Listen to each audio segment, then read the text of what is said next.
out there. More impressed, but yeah, short answer is no.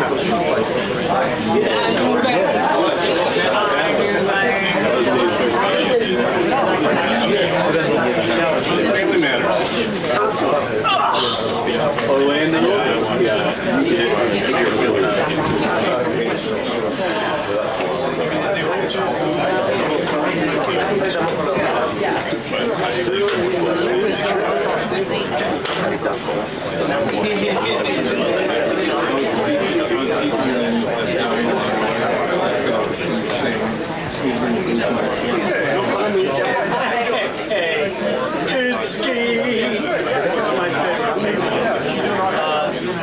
Just want to make sure you can see and hear the White House transmit the door.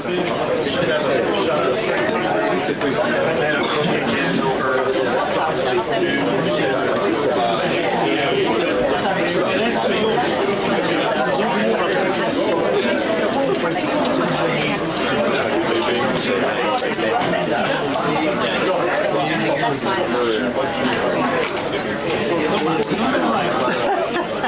I'm waving my hand. Okay.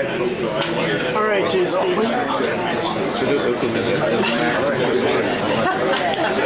Have you heard back from today or anybody else?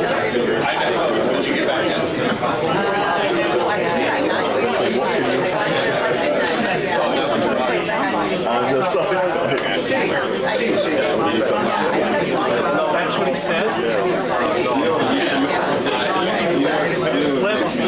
Was this a... Wait, start all over again. This was a 2-hour between you and Gentillo? Questions. We had 2 out. TRT. 8 people standing around. Everybody from the other was gone.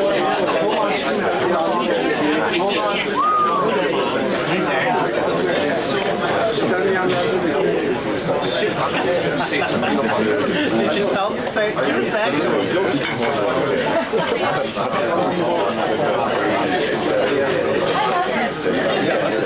Wow.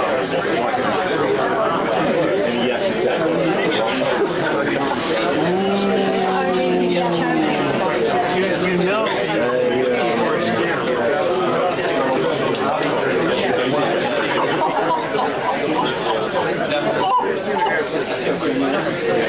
that, you know what?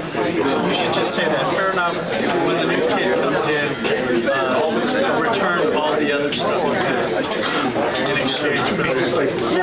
No, fuck off.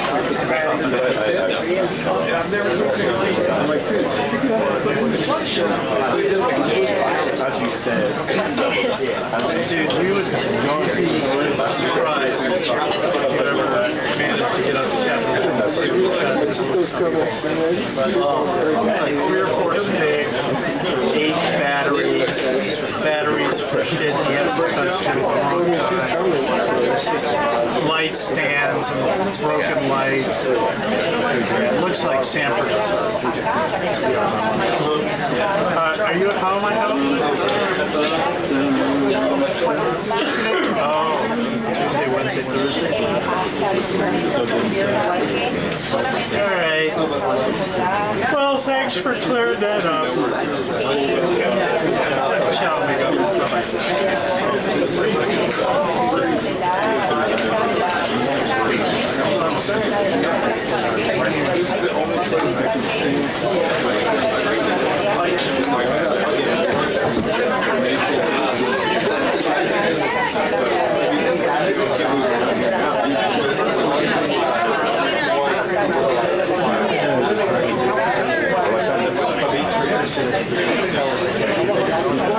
Hey, how are you?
Some other guy just laid it down.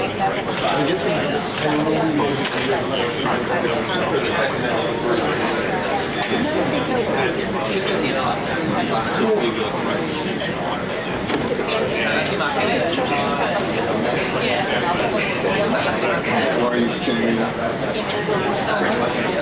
What's your middle name?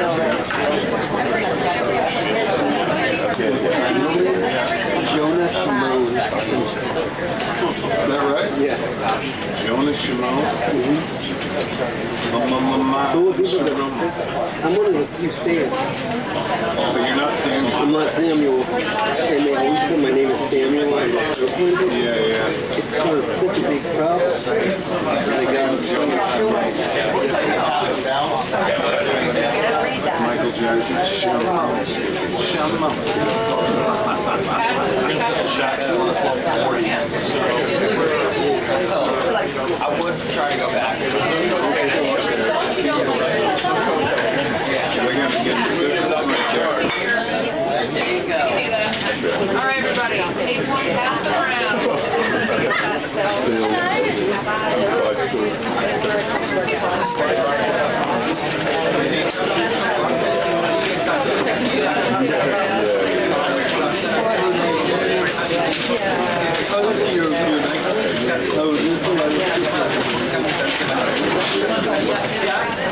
definida por el presidente de Estados Unidos, Donald Trump.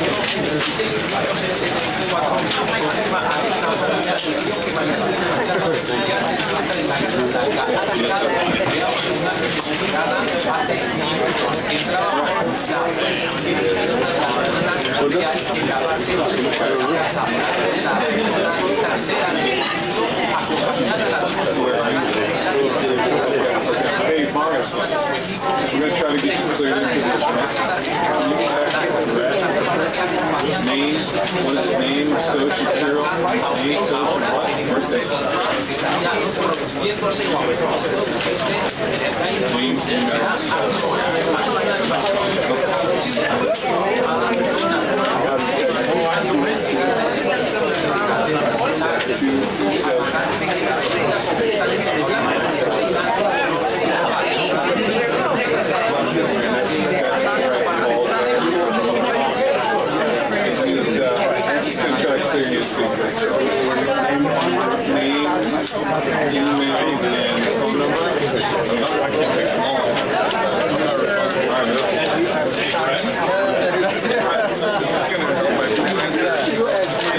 independent contract.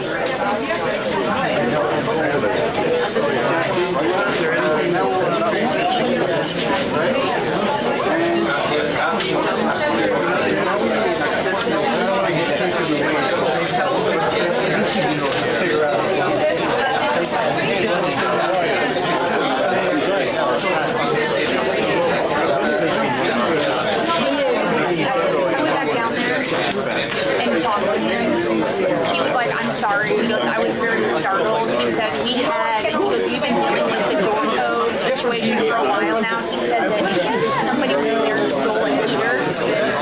And he said, he's like, if this is just, he was like, oh, I was so startled, like, what is going on? And he's like, he said, we weren't here for a while. He goes, we're re-upping our presence at the White House. So, but I was like, I didn't like the way the conversation went. I was like, I just want to clear the air. And he was like, that was very kind of you. He goes, and no, everything is good. He's like, we had some stuff still. So,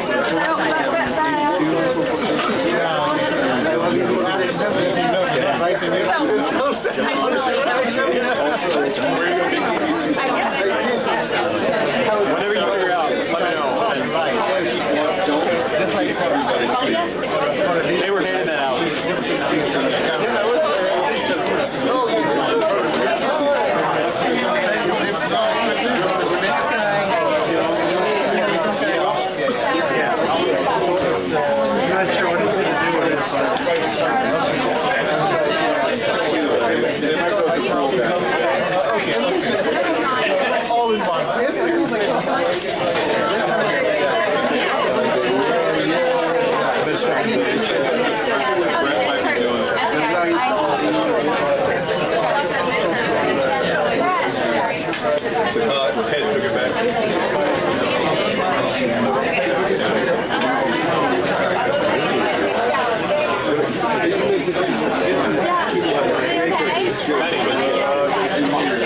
BC, what time do you want to break off?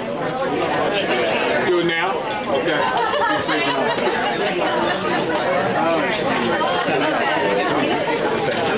They were holding just in case. Just in case there was an emergency. Yeah, it's here. She's in there. This is it, I promise.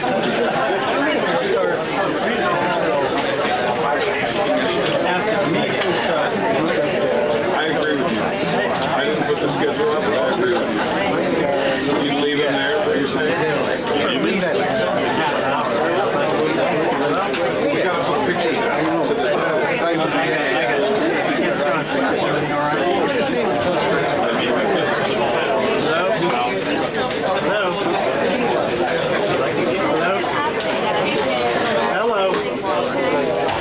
Hello.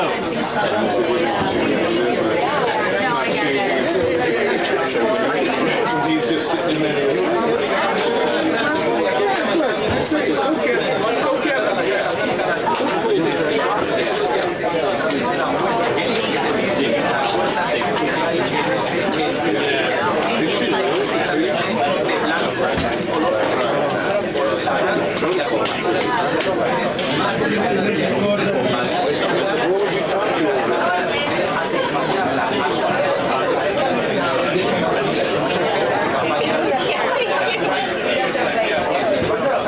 Hey, BC, if you want to hold, we can just put this out. You want to wait a few more minutes? Or you want to... Yeah, okay. So he's...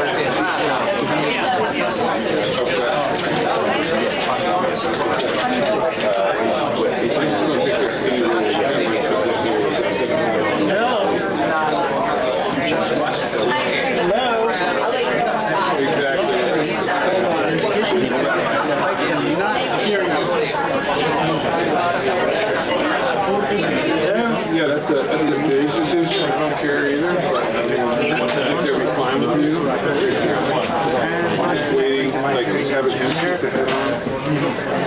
Well, I can't really talk to the police about the start. Everything all right?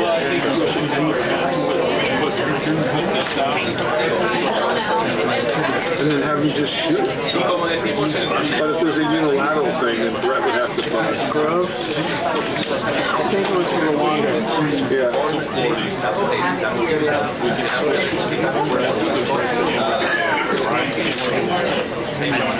Ryan's plugging in now, so you should see it. Does that change the lines though? No, change the line. Excuse me.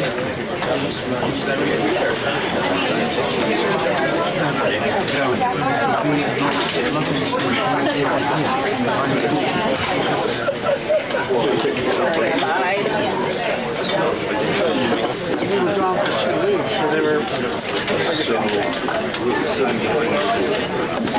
Okay.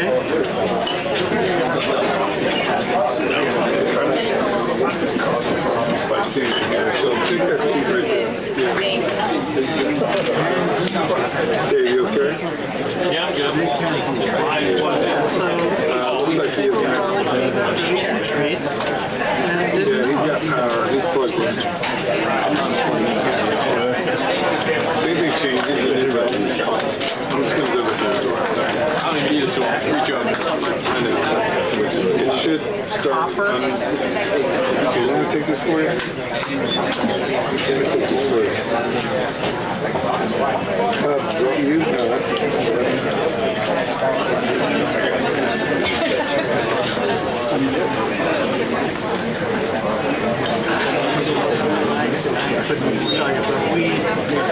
Except for the water in the bathroom, I give her comfort.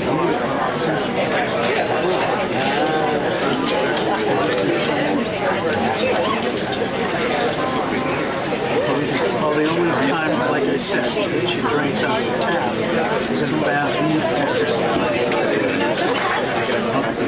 When?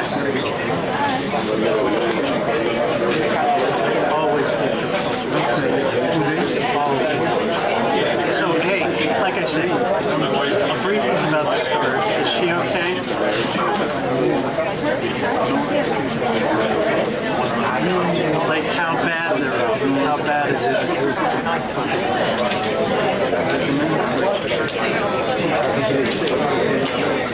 Even with all the medications we're taking.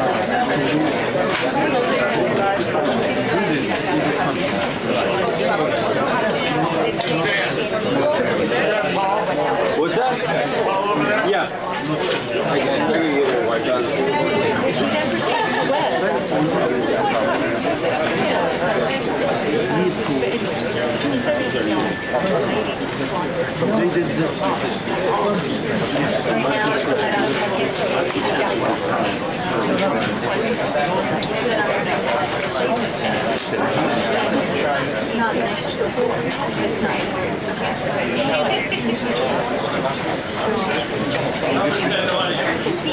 I doubt 2 weeks over the course of the trip.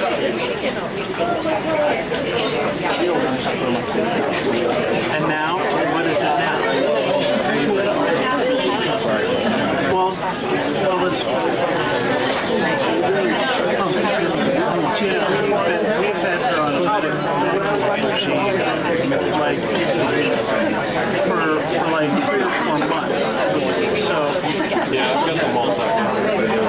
well, I wouldn't lay this on staying at the Luongos as the reason for this is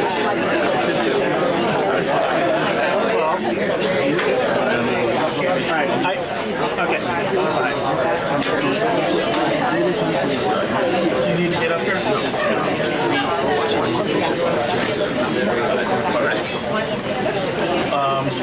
Is your stuff on the? Yeah, the stills are going to come in here. Yeah. Okay. So you Paul shooting it or still gonna shoot the green? Yeah. I got it. You may want to pass the word. For anybody that's got stuff. Right. Mic check. Mic check. 1, 2, 3, 4, 5. Oh,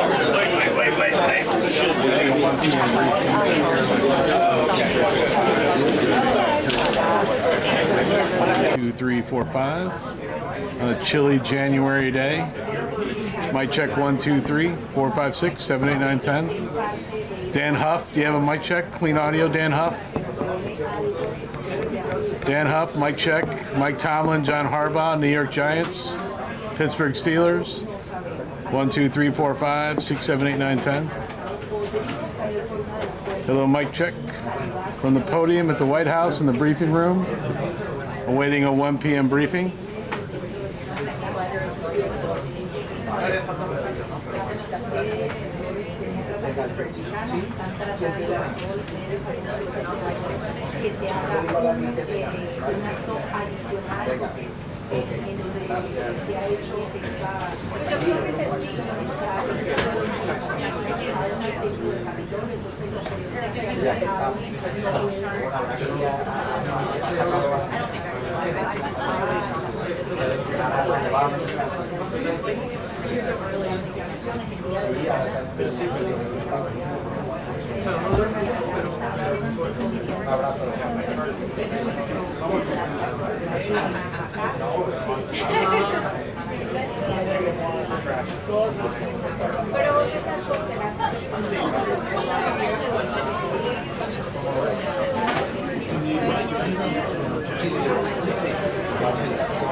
Llegó a las 12 en punto. Llegó a las 12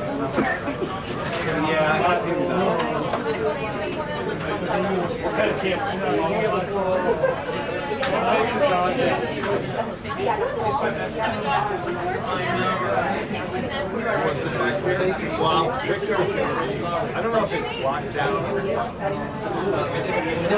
Usually you have to shoot. I mean, there's a stool to sit on. Yeah, other than that, or just be like NASCAR and hop over the wall.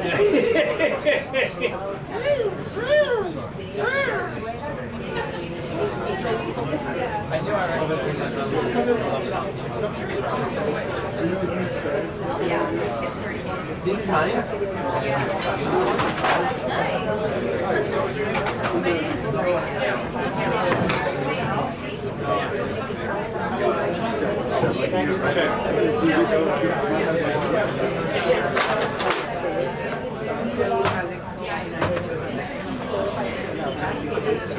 Alex, you guys come back here at all in the corner?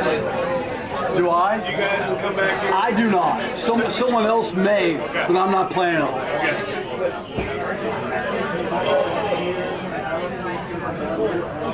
It's right there.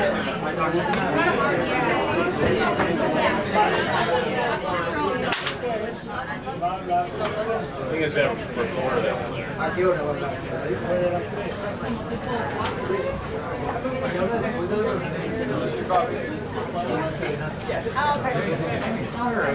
and that was there all morning. You see them coming over this? I don't think so. And I don't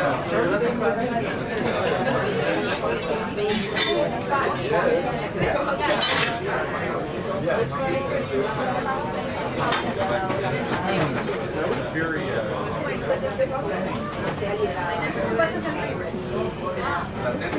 just unplug it.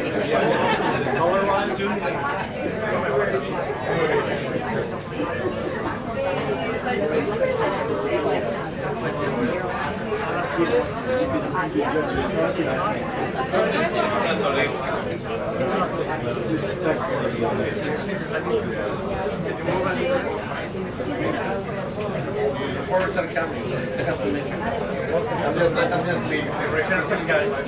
Hey, handsome. I'm good. Hi there. So my son's sitting in this chair. So you're better with the person there.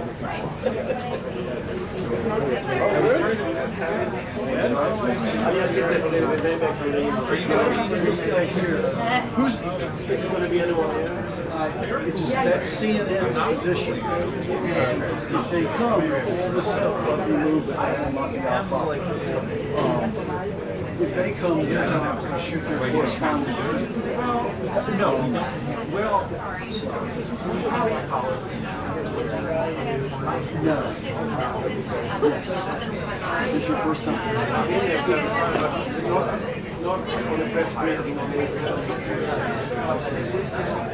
It's been like this for 6 months.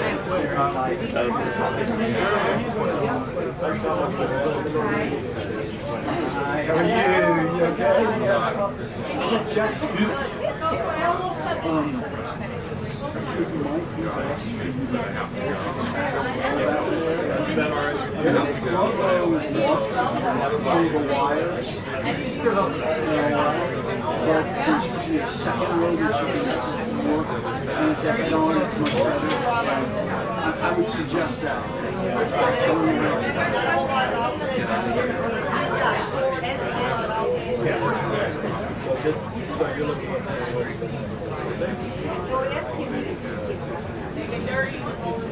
Oh, good. What is your plan, my friend? Where are you going to stay?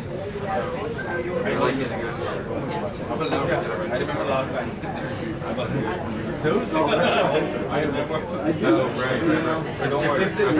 If it works for that. It's going to be very different. Well, if you decide. Yes, we should.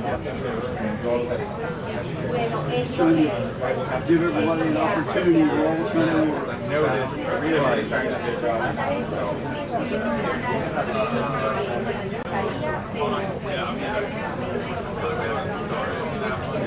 Those are I do.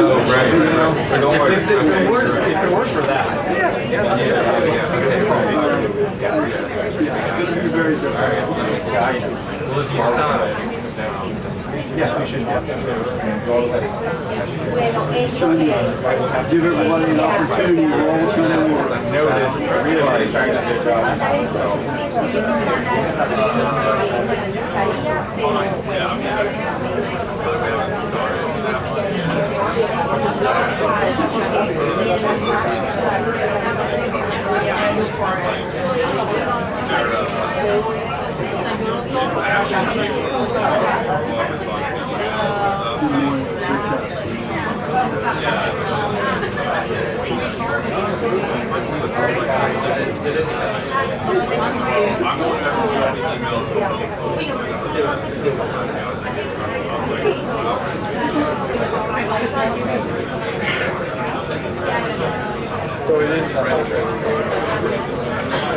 Hey, Victor, who's cool today?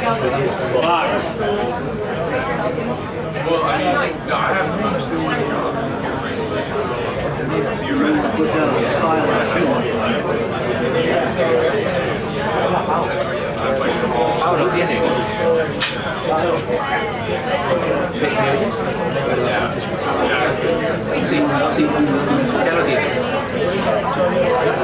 Sí, ya lo tienes.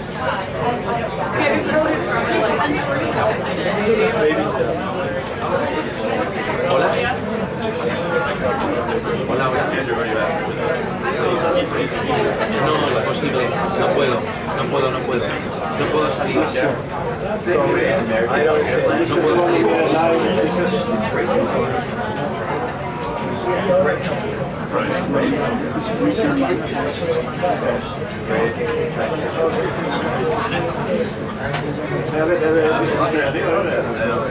David, no puedo. Directamente no puedo.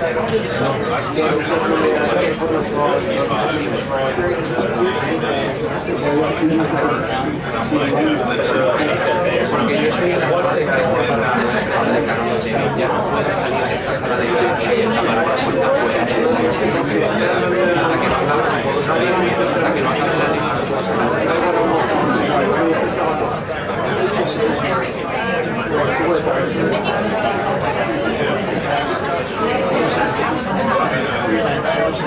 Gracias, un abrazo. Gracias, un abrazo.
Es que no encuentra Paula un besito que rodea hace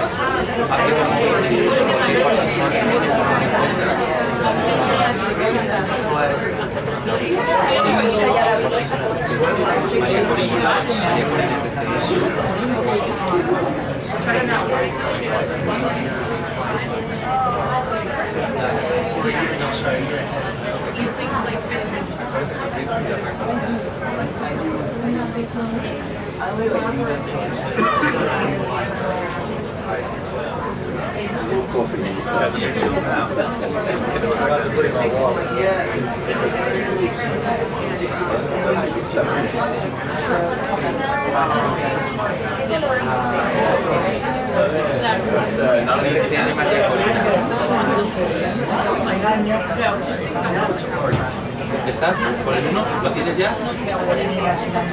Voy a avisar a Paula. Vale, chao. Chao. Listo, gracias.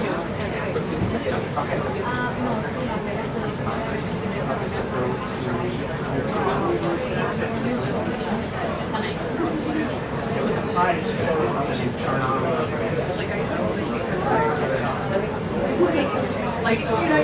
Hola, Nico. Mira, sí, eso.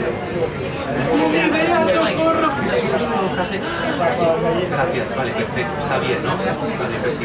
Chao, gracias. Gracias, chao, chao.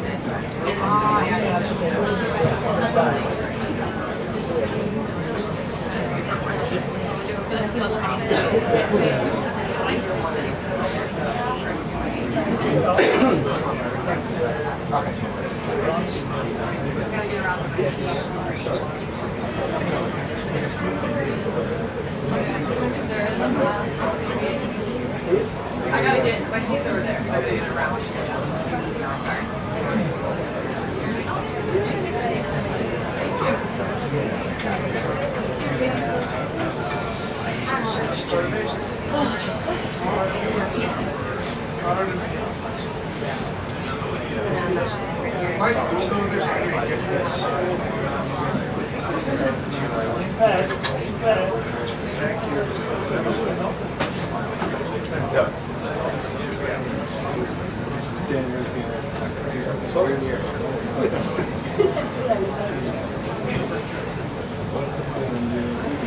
I have to be able to see that seat. Yes. Yeah. It was folded out, so somebody so the white steel that was out here. So one of you two guys are gonna have to move because there was a stool that was placed there for that.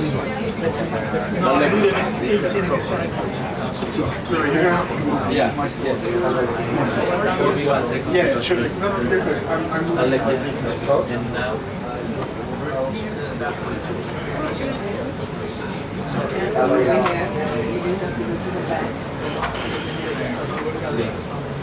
You all right? Yeah, just make it so fast.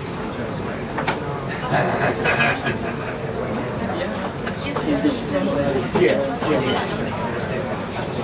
Watch the cup of coffee that's in my left. That's okay. Bag is here. Suspicious package.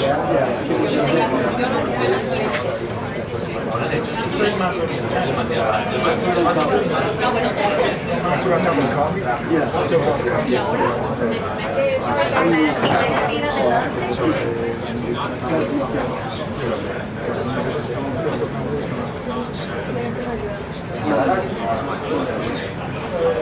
Put your hand on. No. Put your hand.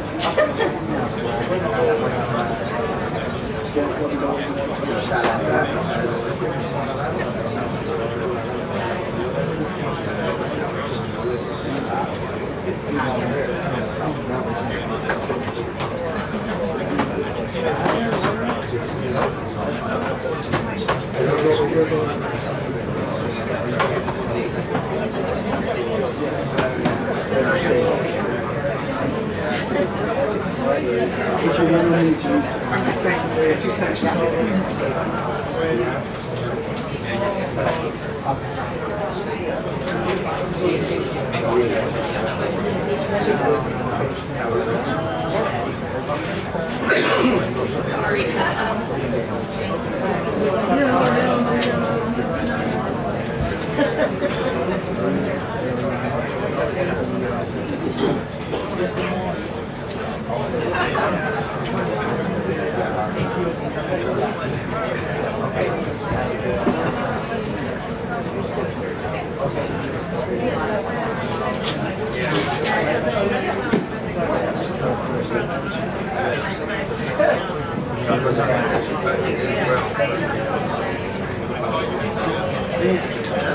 How's it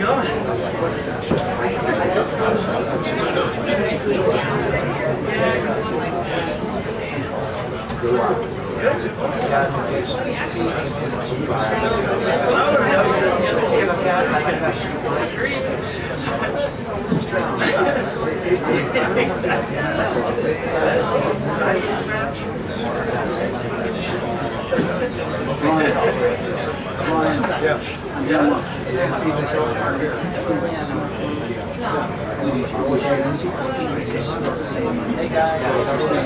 kick him. Let me know. I'll back as far up as I can into his knees because he's got. I'm also happy to kick him too for you. Come down. One good pinch and you're like an elbow. That is true. Your whole life could change with one proper place over there. Yeah. You know what? I already have 1 kid, so I'm good.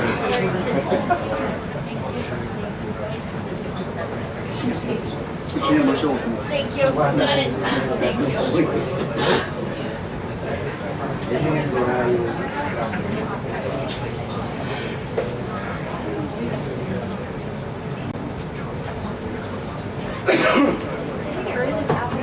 I never put it afterwards. You do need it, but I'll we're do gonna. the flexible one. I can actually put somewhere. I don't think we have one.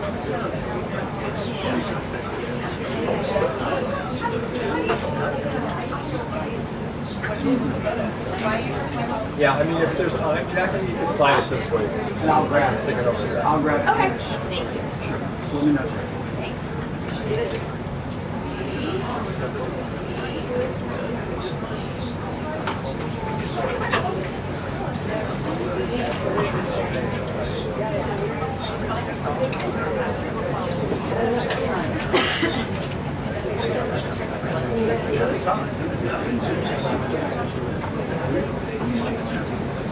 Hey, I hear you.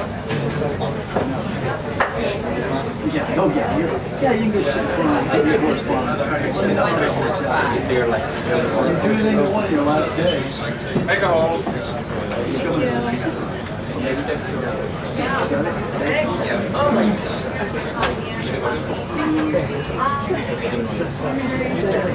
I know.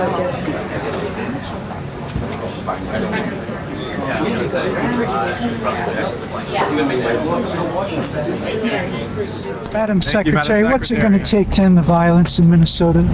It'll take law and order and leadership there that partners with us that we haven't seen yet. In my discussions with Governor Walz and from what I've seen on his press gatherings, he still is not willing to work with our federal officers to bring peace to the streets of Minneapolis. Secretary, do you have any plans to pull out of Minnesota? No plans to pull out of Minnesota. We are. How would you describe what you were seeing on the ground there? Would you describe it as an insurrection, and do you believe the president should invoke the Insurrection Act? I describe it as violent and a violation of the law in many places. I discussed with the president this morning several things that we are dealing with under the department and different operations.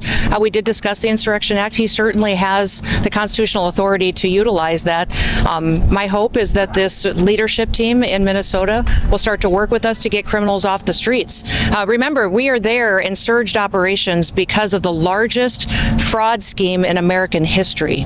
We had people stealing from taxpayers, stealing funds away from the most vulnerable individuals in this country, people who needed mental health services, developmental services, autism, daycare.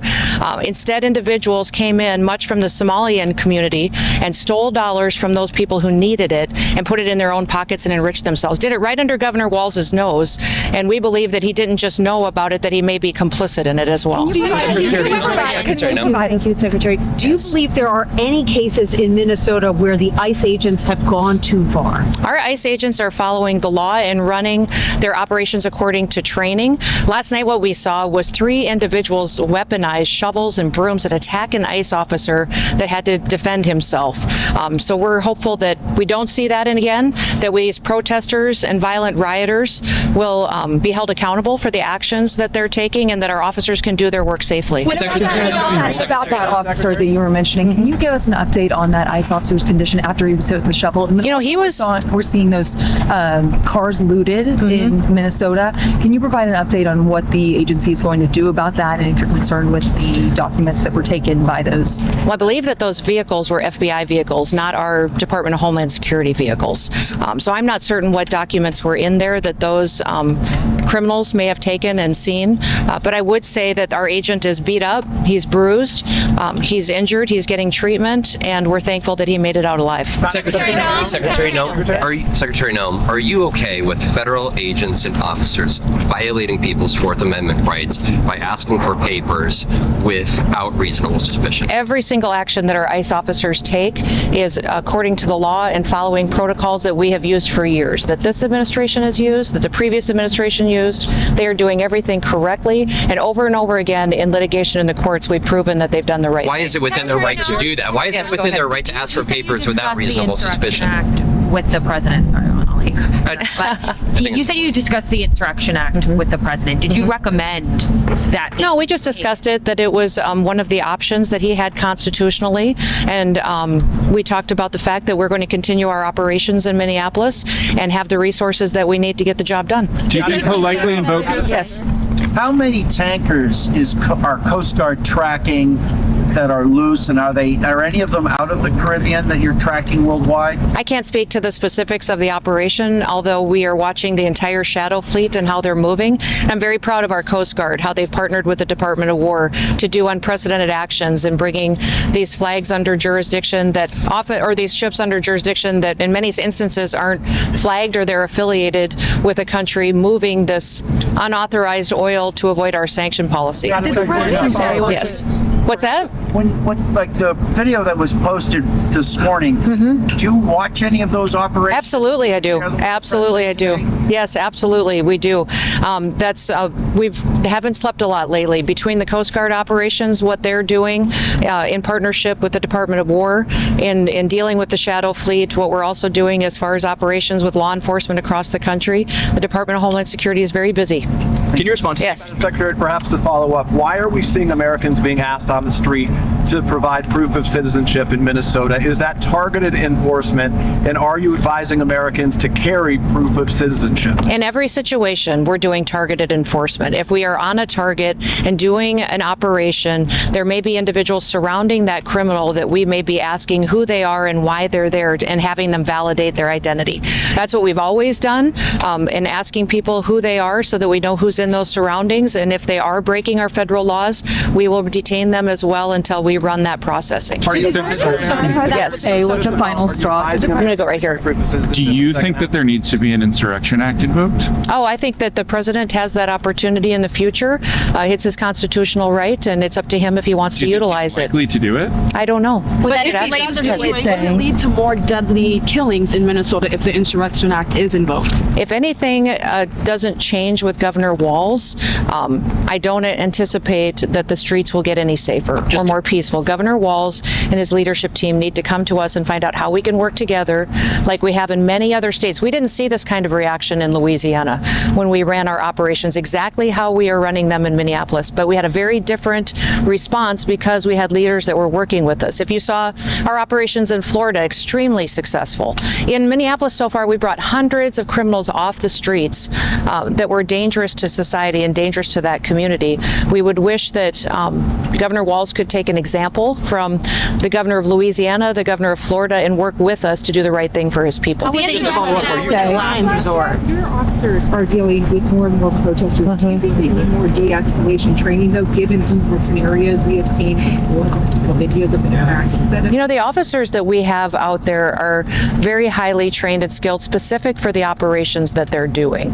They're utilizing the most gifted individuals on these operations to go out and to do enforcement, because many times if they're going after murderers, they're going after professionals and gangs and terrorists that are here in our country illegally. And I'll remind you, the only reason we're in this situation is because the Biden administration allowed 20 million people to come into this country unvetted.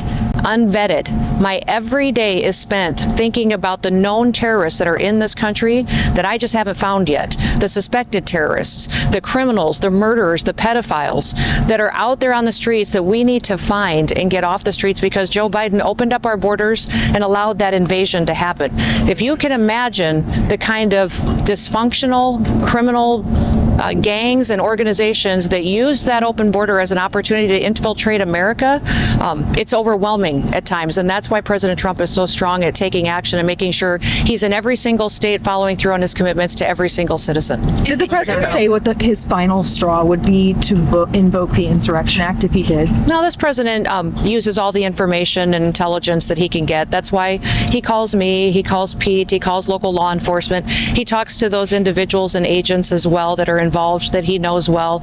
This president makes fully informed decisions and utilizes his authorities when it's appropriate. Marina Machado is coming to the White House today. Are you going to be in the meeting because a lot of illegals are from Venezuela? I think. Or are you going to talk with Delcy Rodriguez like Trump? I think I have other commitments today. We are putting in the new commandant of the Coast Guard. He is having his swearing-in ceremony, so I'll be doing that. And then I have some meetings with law enforcement. So I will not be in that meeting, but the president will keep me informed. Thank you. Thank you, everybody. Thank you. Have a good Number one. 2 at ICE. Thank you, Secretary. Thank you, Secretary. No.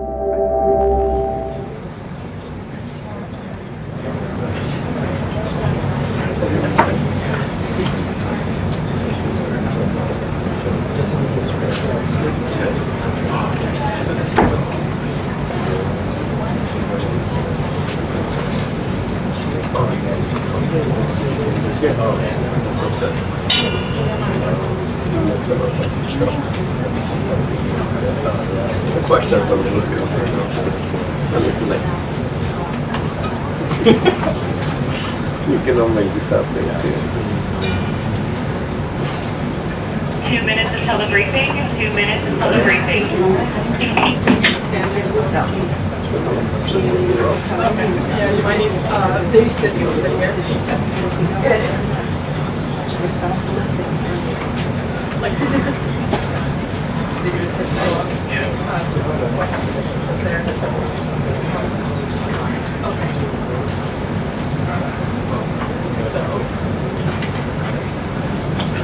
No, you're in the way there.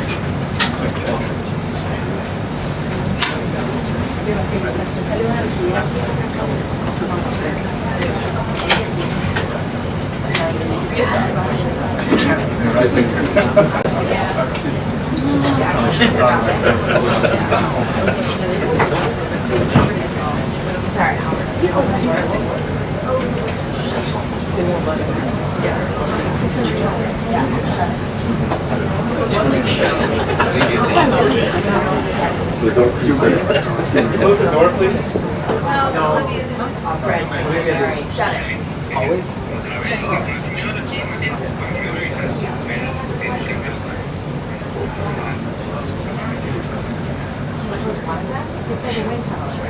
Thank you. We gotta have it. It's all about the little. Thank you,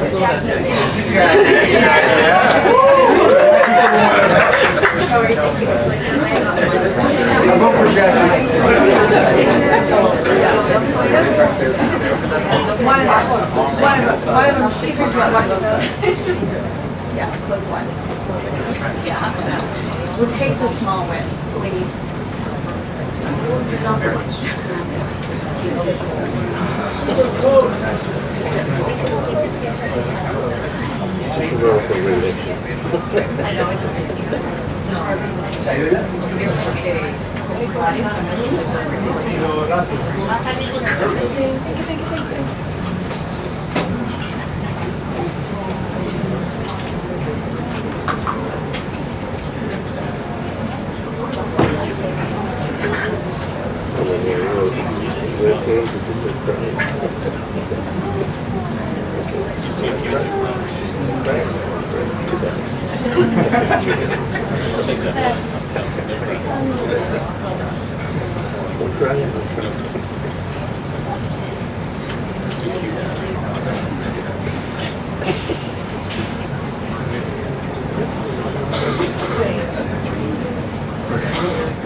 Just one.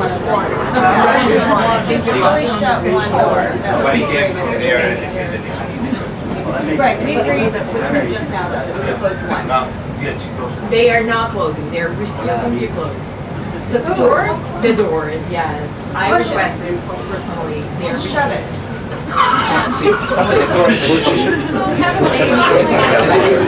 They're saying Karoline requested. I know, I understand. I talked to Olivia. We agreed to shut one of these. One. They told you they said they wanted to.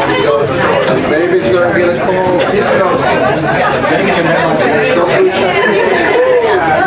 Perfect, thank you. That's good. Save the baby. Una cosa así, ¿sabes?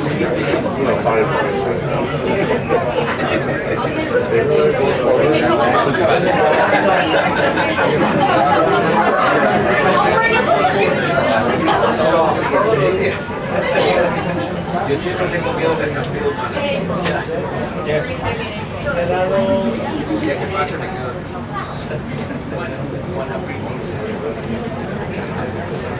Hey, shut the door. There's an infant in here. Oh my God. You let the baby.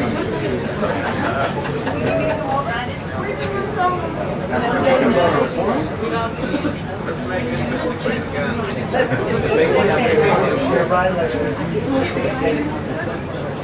Yes. Yeah. I put in one that I have not.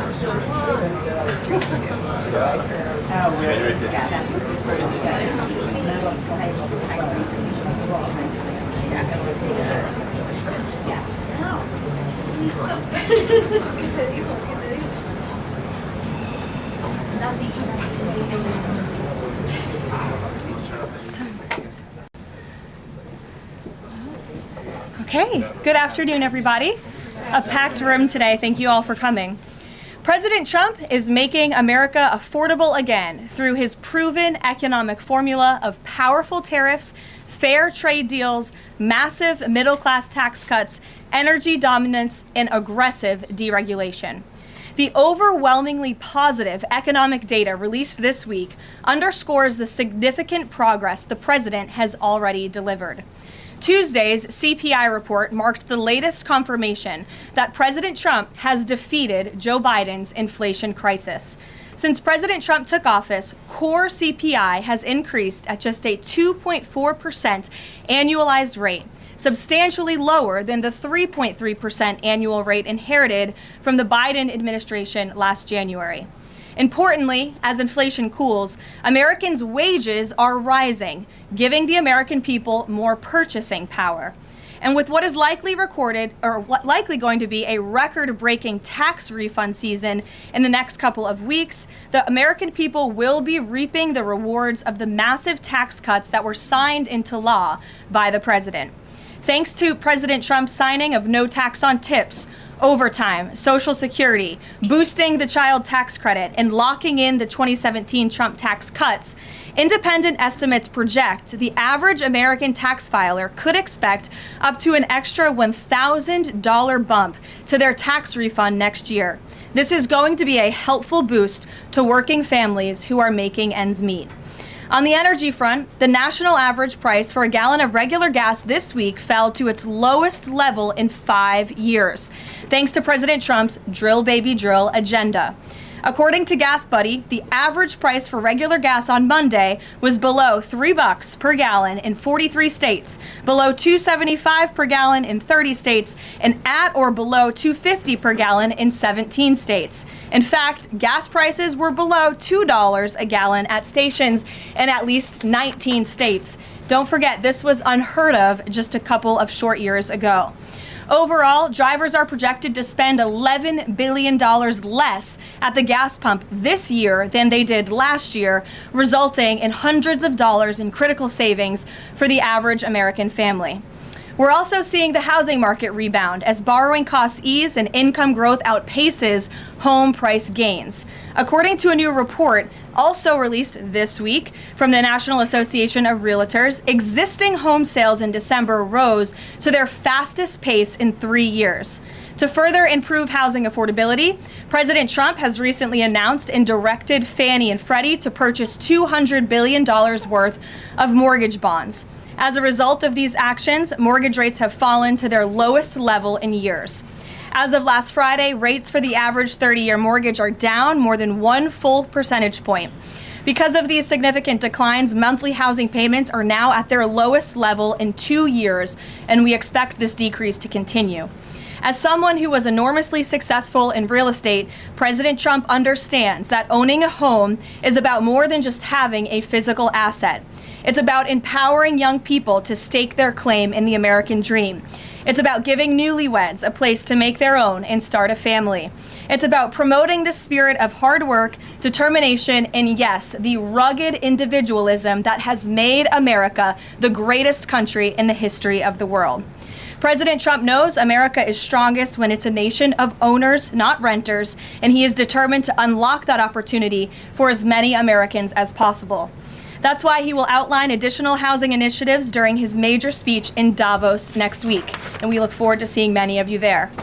Finally, this morning, President Trump unveiled a healthcare plan for America called the Great Healthcare Plan, and a video message detailing his solutions to lower costs for all Americans and significantly improve our healthcare system. The Great Healthcare Plan will accomplish this through 4 common sense pillars. Number 1, permanently lowering prescription drug prices. Congress can get this done by codifying President Trump's historic Most Favored Nation initiatives into law to guarantee Americans the same low prices for prescription drugs that people in other countries around the world pay. Additionally, by increasing consumer choice by making more verified, safe pharmaceutical drugs available for over-the-counter purchases. Number 2, the Great Healthcare Plan will stop sending big insurance companies billions in extra taxpayer-funded subsidy payments and instead send that money directly to eligible Americans to allow them to buy the health insurance of their choice. Additionally, by funding a cost-sharing reduction program for healthcare plans and ending kickbacks from pharmacy benefit managers to large brokerage middlemen.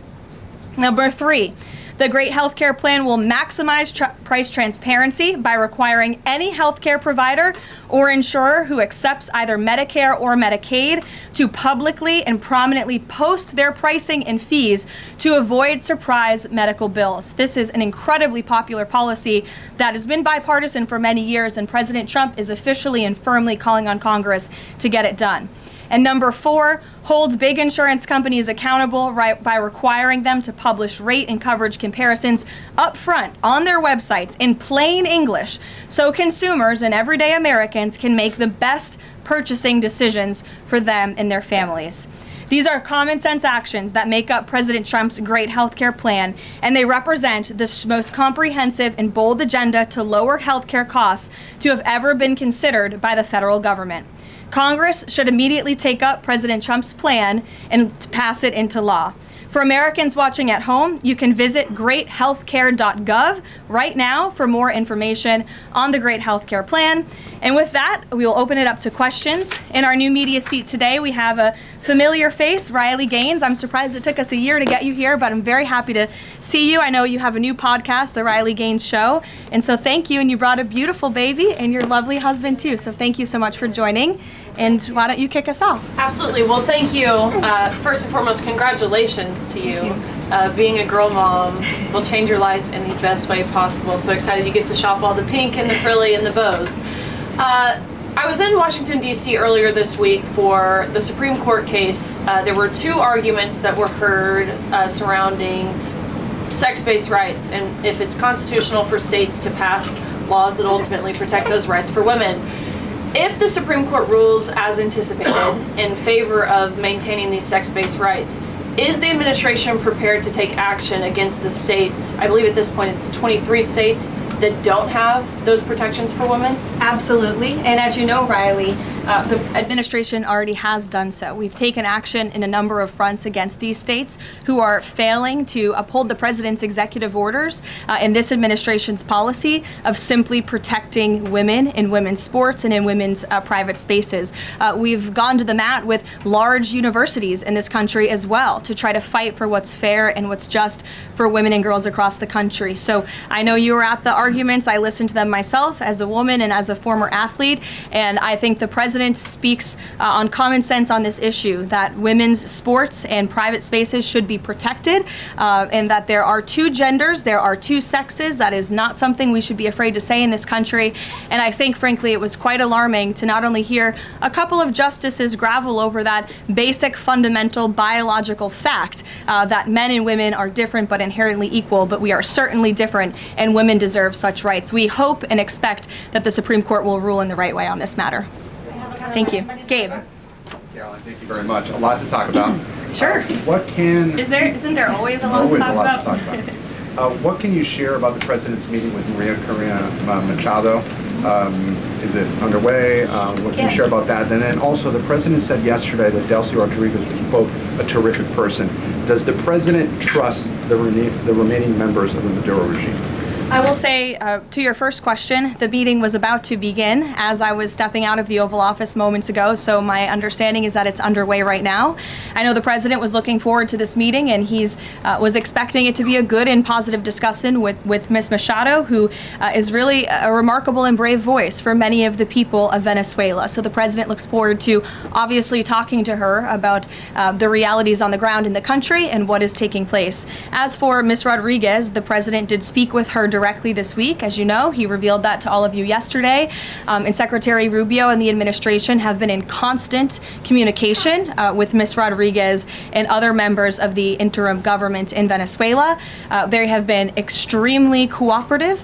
They have thus far met all of the demands and requests of the United States and of the president. And I think you have all seen that play out. We obviously had a $500 million energy deal that was struck in large part because of the cooperation from Ms. Rodriguez. Venezuela and Ms. Rodriguez have also confirmed that they will be releasing political prisoners from Venezuela. There were 5 Americans who were recently released this week as well. So the president likes what he's seeing and will expect that cooperation to continue. And regarding the investigation into the leak that the president referenced yesterday, what is the administration's position on the Washington Post reporter? The Post has reported that she was told that she is not a target of the investigation. Does the administration believe she did anything wrong? And then also, what is the administration's position on the Pentagon Papers case from the 1970s that affirmed reporters' right to publish classified information under certain circumstances? Well, since this is an active investigation, I don't want to comment on it much more than what we did yesterday to obviously confirm the investigation, and I can confirm what the Attorney General stated and the President as well, which is that the individual, unfortunately a contractor at the Pentagon, chose to unlawfully leak classified and very serious information to this Washington Post reporter, hence why the reporter's home was looked into by the FBI, rightfully so. And the administration is not going to tolerate leaks, especially from within the national security apparatus of the United States government, that put our nation's integrity and our national security at risk. Full stop. The president will not support that. I know the Secretary of War will not support that, and it will not stand. And legal action will be taken against anyone, whether it's a member of the press or whether it's an employee for a federal agency who breaks the law. If you break the law and if you endanger our men and women in uniform, you are going to be held accountable, period, full stop. But Jackie. Does this administration believe that this reporter or any reporter has a right to publish classified information under certain circumstances? Look, I think that we do not believe that individuals who have been given the privilege of holding a top secret clearance should be illegally leaking that classified information, and I know the American people agree with that. And I think it's a basic tenet of journalistic integrity not to publish information that could directly endanger the operational security or the brave men and women who are serving this country in uniform and putting themselves in harm's way to protect not just the people of this administration, but all of you in the press and all of their fellow Americans as well. Jackie. Thank you, Karoline. I wanted to get the White House reaction to Iranian state TV broadcasting an implicit threat to the president's life. It was images of the assassination attempt in Butler, Pennsylvania, according to reports, with the message, "This time it will not go wrong." I have not seen that, to be honest with you, Jackie. We'll take a look, and I'll let the president and his national security team examine that footage to ensure its legitimacy. Again, I haven't seen it, so I can't comment on it. What I will say with respect to Iran is that the president and his team have communicated to the Iranian regime that if the killing continues, there will be grave consequences. And the president received a message, as he revealed to all of you and the whole world yesterday, that the killing and the executions will stop. And the president understands today that 800 executions that were scheduled and supposed to take place yesterday were halted. And so the president and his team are closely monitoring this situation, and all options remain on the table for the president. Netanyahu encouraged him against strikes. Look, it's true that the president spoke with Prime Minister Netanyahu, but I would never details about their conversation without giving the expressed approval by the president himself.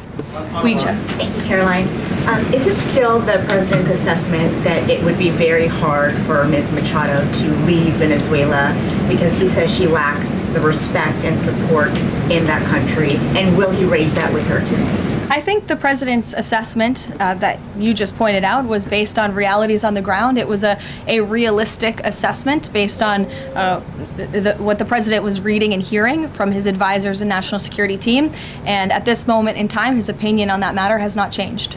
He has also said that he would like there to be elections in Venezuela when the time is right. That's right. Do you have any update on when that might be? And is he committed to a transition to democracy for Venezuela? Yes, and he is also committed to hopefully seeing elections in Venezuela one day, but I don't have an updated timetable for you today. Reagan in the back. Thanks, Caroline. I have a question for you on Minnesota and then also Venezuela. Sure. President Trump threatened invoking the Insurrection Act today in Truth Social Post. I'm wondering what his tipping point is. Like, what would it take for him to invoke the Insurrection Act? Look, that's only a question, frankly, Reagan, the president can answer. But the Insurrection Act is a tool at the president's disposal. As you know, it has been used sparingly, but it has been used by previous presidents in American history. And I think the president's Truth Social post spoke very loud and clear to Democrats across this country, elected officials who are using their platforms to encourage violence against federal law enforcement officers, who are encouraging left-wing agitators to unlawfully obstruct legitimate law enforcement operations. And if you talk to any law enforcement officer, no matter what level they work at, they want to be working with their counterparts, whether that's at the federal level or the federal authorities wanting to work with their counterparts at the state and local level. And it's truly shameful that now for more than a year, you've had elected Democrat governors and mayors who have basically held their state and local law enforcement hostage and told them, you cannot cooperate with federal law enforcement. Why? They cooperated under the Biden administration. It's because these Democrats are deranged in their hatred for President Trump, and they are holding their state and local law enforcement hostage as a result. And these Democrat mayors and governors are doing this over what? Over the lawful and legitimate law enforcement operations to remove violent criminals from the streets of Minnesota, from the streets of California, from the streets of New York, and from the streets of every state across this country. And you don't see these riots and this vandalism taking place in states like Florida. Why? Because you have a governor in that state who has empowered federal and local authorities to work together. And it's despicable what we're seeing from these Democrat politicians, especially in sanctuary states and cities across the country. Yesterday, Caroline. Go ahead, John. Thank you so much. My question is, President Trump has talked twice in recent days, once at the Kennedy Center and then to Reuters again last night, about canceling the election. Why is he talking about this? I believe you're referring to the president's interview at Reuters last night. I was in that interview. It was a closed-door interview. Obviously, there was not audio or video. The president was simply joking. He was saying, we're doing such a great job. We're doing everything the American people thought. Maybe we should just keep rolling. But he was speaking facetiously. And then one more. Sure. On the labor secretary. She's under investigation. Has he spoken to her about this? I don't know if the president has spoken directly to the secretary. If they have, I'm unfamiliar with that conversation, but I have spoken to the president about that report regarding the secretary. He's aware of the internal investigation and he stands by the secretary, and he thinks that she's doing a tremendous job at the Department of Labor on behalf of American workers. PBS, go ahead. You were mentioning a moment ago about working federal, state, local officials in Minneapolis. Governor Walz's office is saying today that he's trying to get a hold directly with the president. Have they spoken? And if they haven't, why haven't they spoken? If there's a desire from Walz, they're saying to de-escalate what's happening there. I'm not sure if that's a genuine offer to speak with the president. I was with the president about 30 minutes ago and they hadn't spoken at that point. Look, the president is always willing to answer the phone when people pick up and call. When there was another tragic shooting many months ago in Governor Walz's state, he spoke directly with the governor. But I would ask that the governor stops inciting the harassment and illegal obstruction of law enforcement in his state. All ICE and federal law enforcement are trying to do are remove people like this off of the streets of Governor Walz's city in Minneapolis and of his state in Minnesota. If you look at some of the individuals in this photo, these are all illegal alien criminals who came into our country under the previous administration. This is some of the most disturbing crimes you will ever read about, and there's only a few reporters in this room who will actually talk about these individuals. This is all ICE is trying to do. They are trying to remove people like this from Governor Walz's state. And so yes, he should pick up the phone and he should say that he will cooperate with this president and with the federal government in making Minnesota safer, because that's all President Trump and his administration want to do. Mary. Thanks, Caroline. The president says he wants money to go directly to Americans so they can buy their own insurance. How exactly would this work? And can the president assure Americans that this will be enough to cover their health care costs? So this is the second principle in the president's health care plan, lowering insurance premiums specifically and ensuring that that money is going directly back to the American people and cutting the kickbacks that then raise those premiums. So this plan, once put into legislative text and passed by Congress and sent to the president's desk, will stop sending big insurance companies billions of an extra taxpayer-funded subsidy payments and instead send that money directly to eligible Americans to allow them to buy the health insurance of their choice through, you may have heard it be referred to as health savings accounts. Whether that ends up being the actual name of such accounts, we'll have to see. Again, Congress and the White House are going to work together to put this plan into action.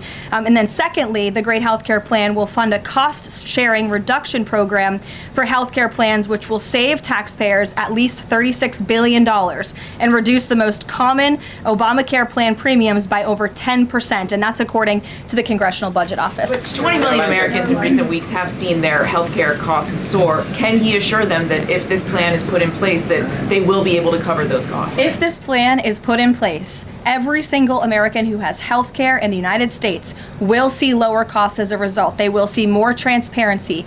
All of these proposals that are within the Great Healthcare Plan are incredibly popular with the American people, and they will impact everyone, not just a small fraction of those who are within the healthcare marketplace, but every single American will continue to see their costs go down. And I will note that they already are with respect to prescription drug prices. When you look at what the president has done with most favored nations, you've seen these big pharmaceutical companies in the Oval Office saying that this president and his team were nonstop, around the clock, pressuring us and negotiating with us to lower the cost of prescription drugs for Americans. And we are already seeing that to the tune, in some cases, of more than 500%. And that Trump RX website is something that the administration will be formally launching very soon, so Americans will have access to those lower costs of drugs. Josh. Thank you. The president has called on credit card companies to lower the cap rate to 10% effective the 20th next week. If they don't do that, what's his... what'll he do? What's the threat? Well, tariffs? No, I'm just kidding. The president certainly has an expectation, Josh, that the credit card companies will do this, just as he did with the pharmaceutical companies, that they will lower costs for American consumers. I don't have a specific consequence to outline for you, but certainly this is an expectation and, frankly, a demand that the president has made. And can you give us an update on the Fed? Sorry. There was some reporting from, I think, Fox Business that Rick Reeder had an interview this week scheduled. The president's indicated he's already made a selection, or at least some kind. He's settling on someone. Where is he in that process, and when can we expect an announcement? Is he still doing interviews? Look, the president is in the same place as you all have been asking about this for many, many weeks. He's in a decision-making phase. There are a few people who he likes very much for this job, maybe less than that. The truth is, like with all decisions, it's a decision for the president to make. And he said to Reuters in that interview last night that he thinks he'll be finally making that decision in the next couple of weeks. So we will see. And very quickly, there's been some criticism from other governments about Grok and XAI, the Twitter AI bot, and things it's been doing to manipulate images, including whether that would violate the Take It Down Act that the First Lady has supported. We've not heard from this administration on it. Elon Musk says that they've disabled that, but I wanted to ask you whether the administration has a position and whether that's something that you will be pursuing, or whether the president has talked to Mr. Musk about that. Yes, I will talk to the Office of Science and Technology, and we will get you a firm statement and answer on exactly where the administration stands. I don't want to speak on that without speaking with the experts on it. Yes. Just to follow up on the health care plan, one of the things in the Affordable Care Act was coverage of pre-existing conditions.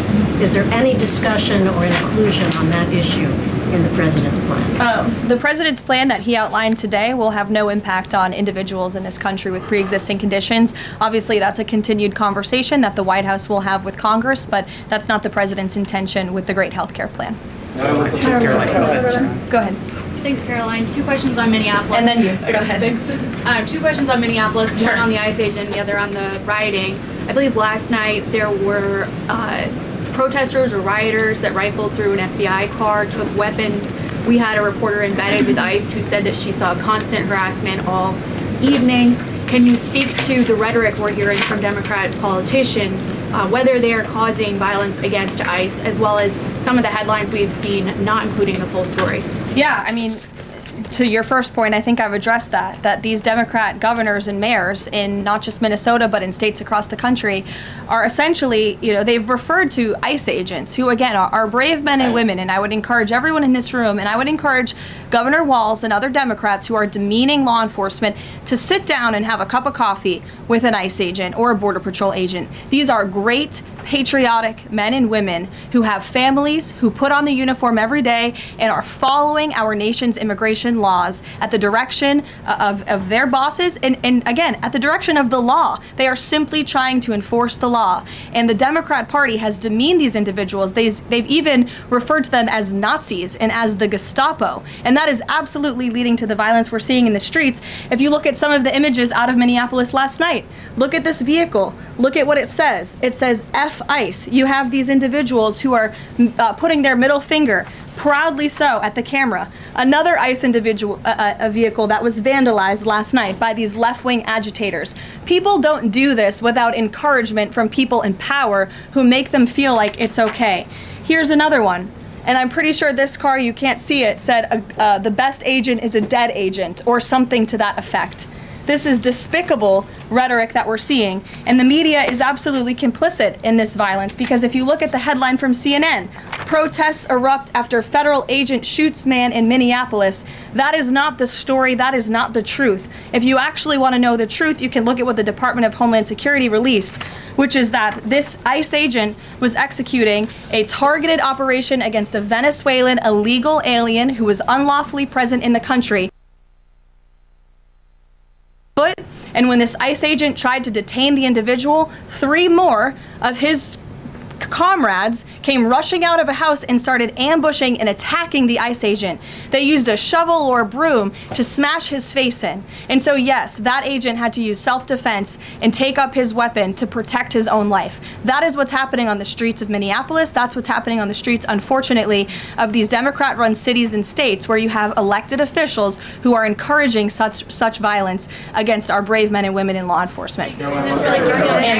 Thank you, Caroline. 2 questions. First, a follow-up on one of my colleagues who asked you about the president's interview with Reuters. You said that he was joking about canceling the elections, but Americans for generations have fought and died for democracy, for this democracy. Are you saying that the president finds the idea of canceling elections funny? Andrew, were you in the room? No, you weren't. I was in the room. I heard the conversation. And only someone like you would take that so seriously and pose it as a question in that way. Philip, go ahead. Thank you, Caroline. Senator Elizabeth Warren said that the president called her earlier this week to discuss caps on credit card interest rates.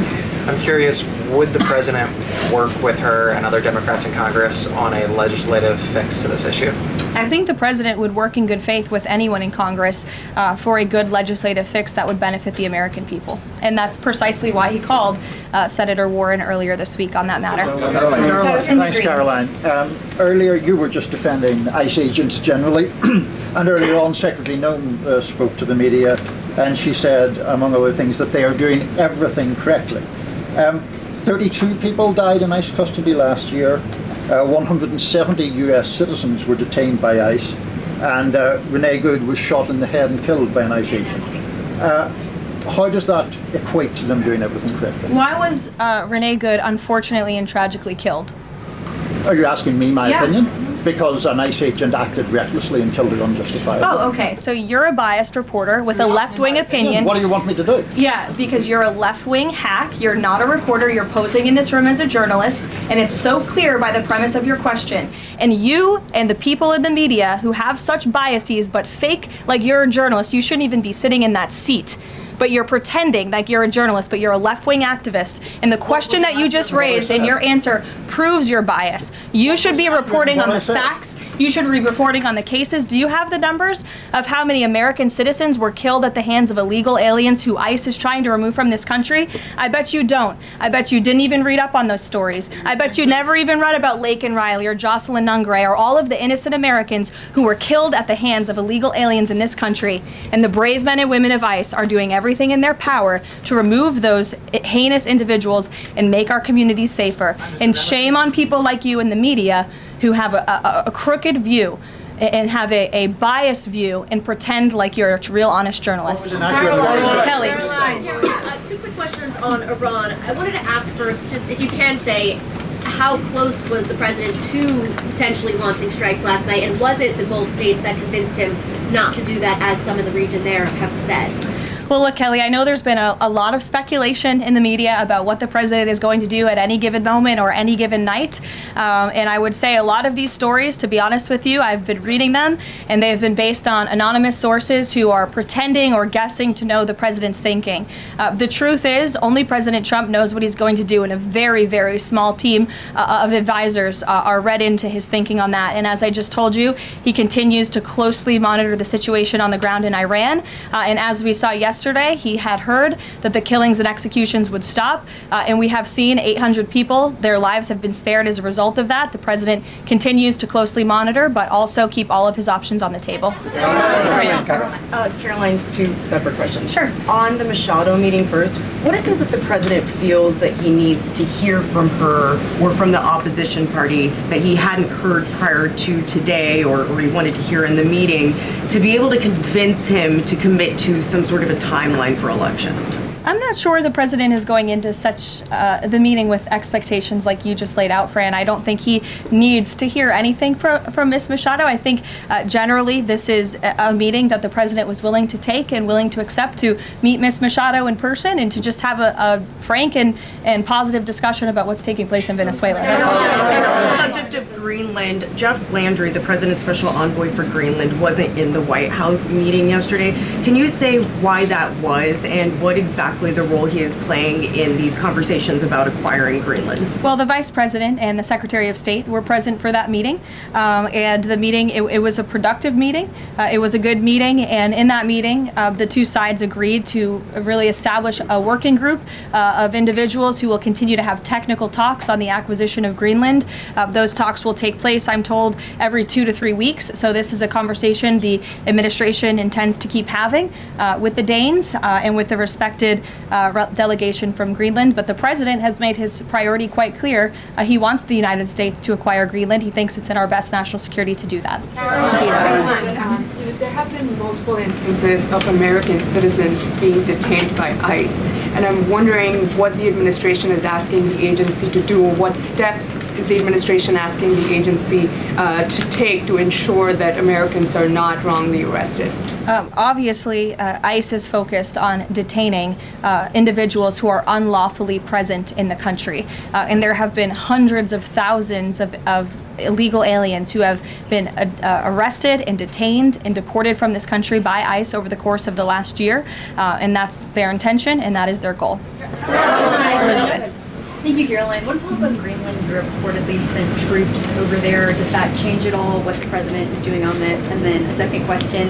Yesterday, in a Senate help hearing, Senator Josh Hawley repeatedly asked a doctor if men can get pregnant, and she did not directly answer that. What are your thoughts on that? Well, to your first question on Greenland, I don't think troops in Europe impact the president's decision-making process, nor does it impact his goal of the acquisition of Greenland at all. To your second question, I mean, anyone in their right mind with common sense who's speaking honestly and candidly will say that men cannot get pregnant. And I think I can attest to that myself. So thank you all very much.